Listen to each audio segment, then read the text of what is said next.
Hi കൂട്ടുകാരെ, പുതിയൊരു വീഡിയോയിലേക്ക് എല്ലാവർക്കും സ്വാഗതം. അങ്ങനെ നിഖിലും ചന്തയും കൂടി പറയുകയാണ്, കുറേ നേരമായല്ലോ നമ്മുടെ നിർമ്മല പോയിട്ട്, ഇതുവരെ നിർമ്മലയെ കാണാനില്ലല്ലോ, നിർമ്മലയ്ക്ക് എന്തു പറ്റി എന്തൊക്കെ ചോദിക്കുകയാണ് കേട്ടോ. അമ്പലത്തിലോട്ടൊന്ന് പറഞ്ഞു പോയി, ഇപ്പോൾ നേരം ഇരുട്ടായി തുടങ്ങി, ഇതുവരെ കാണുന്നില്ലല്ലോ എന്ന് പറയുമ്പോൾ നിധി കയറി വരികയാണ് കേട്ടോ. അപ്പോൾ നിധി വന്ന പാടെ ചോദിക്കുന്നുണ്ട്, എന്താ മോളെ ഈ അസമയത്ത്, എന്തോ ഈ വഴി വരണം എന്ന് തോന്നി, എന്താ അമ്മേ, നിർമ്മലാമ്മ എവിടെ? നിർമ്മല ഇതുവരെ വന്നിട്ടില്ല, കുറച്ച് നേരത്തെ പോയതാണ്, അതിരാവിലെ എന്ന് പറയാം. നിന്നെ പച്ചക്കറി മാർക്കറ്റിൽ വെച്ച് കണ്ടു എന്നോ അങ്ങനെയൊക്കെ അവൾ പറഞ്ഞത് കേട്ടിരുന്നു. ആ സമയം അമ്പലത്തിലോട്ട് എന്ന് പറഞ്ഞു പോയതാ, ഇതുവരെ എത്തിയില്ല. എന്താ ഈ പറയുന്നത്, വയ്യാത്ത ആളെ നിങ്ങൾ എന്ത് പണിയാണ് ചെയ്തത്, ഒറ്റയ്ക്ക് എന്തിനാ വിട്ട്? ഈശ്വര പെട്ടല്ലോ, നിഖിലെ നീ വാ, ഇത് ഗൗതം അറിഞ്ഞാൽ പ്രശ്നമാവുമല്ലോ എന്ന് പറഞ്ഞിട്ട് വിളിക്കാൻ ഒരുങ്ങുമ്പോഴേക്കും തൻ്റെ മുന്നിലോട്ട് നിർമ്മല വന്നിരിക്കുന്നു കേട്ടോ. നിർമ്മലയെ കണ്ടോടെ തന്നെ നിധി ഒച്ചയെടുക്കുകയാണ്, എന്താ നിർമ്മല ആൻറ്റി ഈ ചെയ്തിരിക്കുന്നത്? നിർമ്മല ആൻറ്റി ഇങ്ങനെയുള്ള പണികൾ ചെയ്താൽ ഞങ്ങൾ വല്ലാത്ത പെടാപ്പാട് പെടും കേട്ടോ. എന്താണ് നിർമ്മല ആൻറ്റി ഇങ്ങനെയൊക്കെ ചെയ്തു വെക്കുന്നത്? അത് കേട്ടോടെ തന്നെ, മോളെ ഞാൻ എന്ത് ചെയ്തു എന്നാണ് നീ പറയുന്നത്? പിന്നെ നിർമ്മലാൻറ്റി ഒന്നും ചെയ്തില്ലേ? നിർമ്മലാൻറ്റി ചെയ്തത് കൊണ്ടല്ലേ ഈ നേരം വരെ ഞങ്ങൾ കാണാത്തത് കൊണ്ട് ടെൻഷനായത്? അതെ, എനിക്ക് അമ്പലത്തിലൊരു പൂജയുണ്ടായിരുന്നു, 10-15 ദിവസം ഞാൻ അങ്ങനെ ഒരു പൂജ ചെയ്യാമെന്ന് വഴിപാട് ചെയ്തിട്ടുണ്ട്. നേരം രാവിലെ ചെന്ന് പോയിട്ട് വൈകുന്നേരം വരെ ഇരിക്കുക. എന്തിനാ ഈ വയ്യാത്ത സമയത്ത് ഇങ്ങനെയുള്ള പൂജകളൊക്കെ? കുടുംബത്തൊക്കെ പ്രശ്നങ്ങളാണ്, എൻ്റെ ഗൗതമിന് മനസ്സമാധാനം കിട്ടണം, അതും കൂടി ആവാൻ വേണ്ടിയാണ് ഞാനിതൊക്കെ ചെയ്തത്. അപ്പോൾ അത് കേൾക്കുന്ന ചന്ദ്ര പറയണ, തടയേണ്ട മോളെ, പൊയ്ക്കോട്ടെ, നാളെ മുതൽ ഭക്ഷണവും റെഡിയാക്കി തരാം. അത് കേട്ടോടെ തന്നെ താനിങ്ങനെ CKCക്ക് വിഷം കൊടുക്കുന്ന രംഗത്തെക്കുറിച്ചാണ് കേട്ടോ നിർമ്മലയുടെ ഉള്ളിൽ. അങ്ങനെ ഈ സമയം എന്താ അമ്മ ചിന്തിക്കുന്നത്? ഒന്നുമില്ല, അമ്പലത്തിലോട്ട് പോകണം, ക്ഷീണം, കിടക്കട്ടെ എന്നും പറഞ്ഞു പോകുന്നു കേട്ടോ. ഇതേ സമയം ഇപ്പുറത്ത് ഇങ്ങനെ ശിവാനിയാണ് കാണിക്കുന്നത്. ശിവാനി തൻ്റെ അമ്മയ്ക്ക് വിളിക്കുകയാണ്. ആ സമയം രേണുക ഫോൺ എടുക്കുകയാണ്. എന്താ മോളെ ഈ അസമയത്ത്? അമ്മേ, ഇനി ഞാനാണ് ഈശ്വരമംഗലത്തെ റാണി, ഞാനാണ് ഇനി അവിടുത്തെ കാര്യങ്ങളൊക്കെ തീരുമാനിക്കുന്നത്. ആ നിധി, ഗൗതം എന്നിവരെ ചൂലുകൊണ്ട് ഞാൻ അടിച്ചു പുറത്താക്കും. ആ രംഗമാണ് അമ്മക്ക് മുന്നിൽ കാണാൻ പോകുന്നത്. ഒന്ന് പോയേടി, കുറേ കാലമായി നിൻ്റെ ഇങ്ങനെയുള്ള സംസാരങ്ങൾ ഞാൻ കേട്ടു മടുത്തു, മതിയായി, എല്ലാം കൊണ്ടും മടിയായി. അത് കേട്ട ഉടനെ തന്നെ, ദേ ഞാനൊരു കാര്യം പറഞ്ഞു അമ്മയോട്, അത് നിറവേറ്റി തന്നെ ഞാൻ അങ്ങോട്ടേക്ക് തിരിച്ചു വരുള്ളൂ എന്ന്. അത് ഞാൻ നിറവേറ്റും, അത് തീർച്ചയുള്ള കാര്യം. അതുകൊണ്ട് തന്നെ ഞാൻ പറയുന്നതൊന്ന് അമ്മ വ്യക്തമായി കേൾക്കൂ. എന്താ നീ പറയുന്നത്? നീ എങ്ങനെ ഇനി ഈശ്വരമംഗലത്ത് കയറുന്ന? അതൊക്കെ ഞാൻ പറഞ്ഞു തരാം. അമ്മ ഇതൊക്കെ കേട്ട് അതുപോലെ എനിക്കൊപ്പം അമ്മ വരാൻ തയ്യാറാണ്, ശരി എന്നും പറഞ്ഞ് എന്തൊക്കെയോ പറയുന്നു കേട്ടോ. അതൊക്കെ കേട്ടാ ഉടൻ തന്നെ രേണുക പറയണം, മോളെ എന്ത് നല്ല ബുദ്ധിയാണ് നീ എടുത്ത ഈ ബുദ്ധിയിൽ തീർച്ചയായും നിനക്ക് ആ വീട് മൊത്തം നിൻ്റെ പേരിൽ തന്നെ ആയിരിക്കും. ഗൗതമൻ നിധി അവിടെ നിന്ന് ഇറങ്ങും. എന്നാൽ ഞാനിപ്പോൾ വരാം. എന്നാൽ അമ്മയെ കാത്ത് ഞാൻ ബസ് സ്റ്റോപ്പിൽ നിൽക്കാട്ടോ.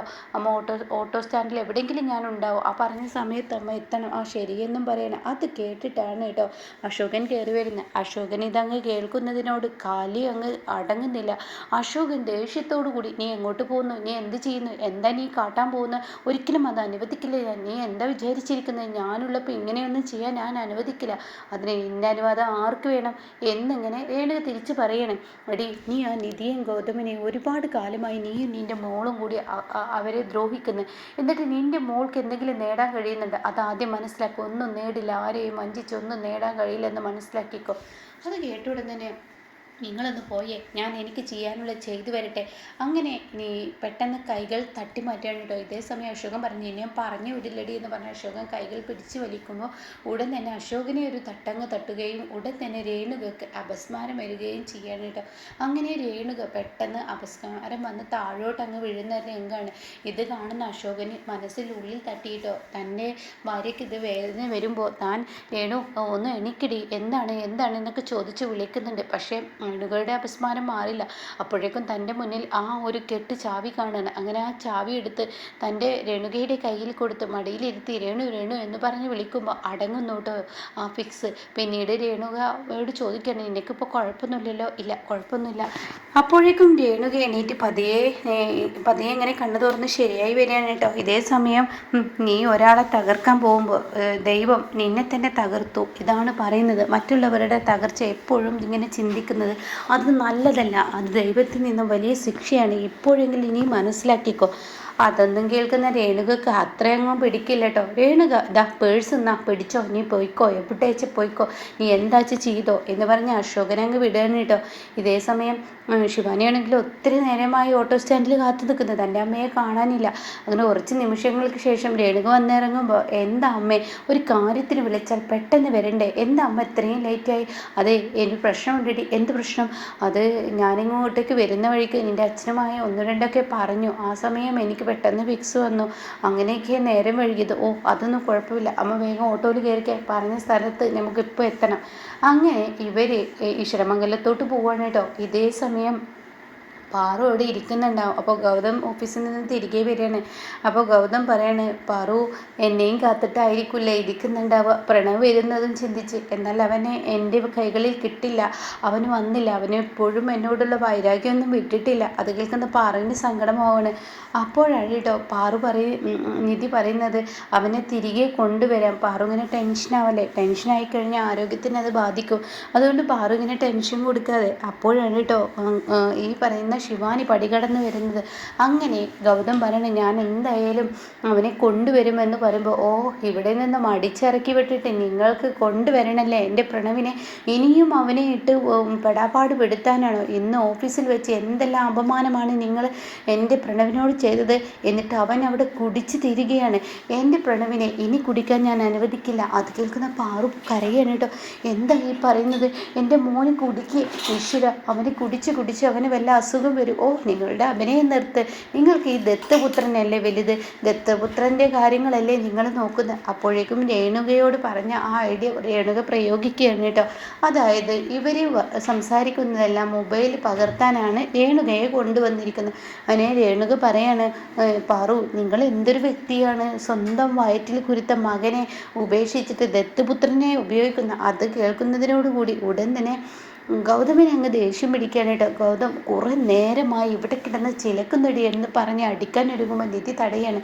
വേണ്ട ഗൗതം, അവളെപ്പോലെ ഒരുത്തിയെ തൊട്ടാൽ കൈ പുഴുത്തു പോവും. അപ്പോൾ അത് കേട്ട ഉടൻ തന്നെ ഗൗതം പിന്തിരിയാണ് കേട്ടോ. ഇതേ സമയം രേണുക ചോദിക്കാൻ, നീ എന്തിനാ എൻ്റെ മകനെ അടിക്കുന്നത്? നീ ഇവിടുത്തെ വളർത്തുപുത്രനാണ്, എന്നാൽ സ്വന്തം പുത്രനെ ഇറക്കി വിട്ടത് ഞങ്ങൾ ചോദിക്കണ്ടേ? അപ്പോൾ ശിവാനി പറയണേ, എനിക്കെൻ്റെ അപ്പോൾ അതിന് മുന്നേയുള്ള വീഡിയോ അവിടെ കട്ട് ചെയ്യാണ് കേട്ടോ. എനിക്കെൻ്റെ ഭർത്താവിന് കിട്ടേണ്ട അവകാശം ഇവിടെ നിന്ന് കിട്ടണം, അത് വാങ്ങാനാണ് ഞാൻ വന്നത്. ഞങ്ങൾക്ക് എന്തായാലും സ്വത്ത് ഭാഗം വെക്കണം, അതിന് വേണ്ടിയിട്ടാണ് വന്നത്. അതങ്ങ് കേൾക്കുന്നതിനോടുകൂടി ഉടൻ തന്നെ ദേഷ്യം പിടിക്കുകയാണ് കേട്ടോ. പാറു, നീ ആരടി ഇവിടുത്തെ, നിനക്ക് എന്ത് അവകാശമടി ഇവിടെ ഉള്ളത്? നീ ആരാ ഈ വീട്ടിൽ? ഞാൻ പ്രണവിൻ്റെ ഭാര്യ, അപ്പോൾ എനിക്കും പ്രണവിനും അത് അവകാശപ്പെട്ടത് ഞങ്ങൾ മേടിച്ചിട്ട് പോകുമെന്ന് പറയാം കേട്ടോ. എന്നിട്ട് രേണുക ഫോണങ്ങ് ഓണാക്കുക. അപ്പോൾ പാറു പറയുന്നു, ഒരിക്കലും അത് അനുവദിക്കില്ല, ഈ വീട്ടിൽ നിങ്ങൾക്ക് ആർക്കും ഒരു അവകാശവും ഞാൻ തരത്തില്ല. ഇവന് ദത്തുപുത്രനല്ല, ഇവനെ പ്രസവിച്ച മകനാണ്. എന്താണ് നീ പറയുന്നതെന്ന് പറഞ്ഞിട്ട് പാറു ശിവാനിയുടെ കരണത്തടിക്കാൻ കേട്ടോ. അതും വീഡിയോയിൽ പകർത്തുന്നുണ്ട്. അപ്പോൾ ഈ സമയം രേണുക ചോദിക്കുക, പാറു, നിങ്ങൾ എന്തിനാ എൻ്റെ മകളെ കരണത്തടിച്ച്? എൻ്റെ മകളൊരു സത്യമല്ലേ പറഞ്ഞ്? നിങ്ങളുടെ മകനാണ് കുടിച്ച് തീർന്ന് ഇല്ലാതാവാൻ പോകുന്നത്. അപ്പോൾ അവൻ്റെ മനസ്സമാധാനത്തിന് വേണ്ടി അവന് കൊടുക്കാനുള്ള സ്വത്തുക്കളൊക്കെ കൊടുത്ത്, അവകാശപ്പെട്ട സ്വത്തുക്കൾ കൊടുത്താൽ തീർച്ചയായും ഈ പ്രശ്നത്തിനൊരു പരിഹാരമാവില്ലേ? അതങ്ങ് കേൾക്കുന്നതിനോടുകൂടി ഉടൻ തന്നെ പാറു പറയണേ, നിങ്ങൾ എൻ്റെ വീട് പിരിക്കാൻ നോക്കണ്ട, എൻ്റെ രണ്ട് മക്കളെയും എനിക്ക് ചേർത്ത് പിടിക്കാൻ നോക്കുമ്പോൾ നിങ്ങൾ ഇവൻ മകനല്ലെന്ന് പറഞ്ഞ് ആട്ടി ഓടിക്കേണ്ട ആവശ്യമൊന്നുമില്ല. അങ്ങനെ ഈ സമയം ശിവാനി പറയണേ, ഇവൻ മകനല്ല എന്നുള്ളത് സത്യം തന്നെ, ഇവന് ആർക്കും ഉണ്ടായ ഒരാളാണ് ഈ ഗൗതം. അത് കേൾക്കുന്ന നിധിക്ക് അങ്ങ് ദേഷ്യം പിടിച്ച് നിധി കരണം നോക്കി ഒന്നങ്ങ് കൊടുക്കണം കേട്ടോ ശിവാനിയുടെ. അതും മൊബൈലിൽ പകർത്താണ്. ഇതേ സമയം ഇവർ പരസ്പരം നോക്കുന്ന ഇവരെ ശ്രദ്ധയിൽപ്പെടുന്നില്ല കേട്ടോ.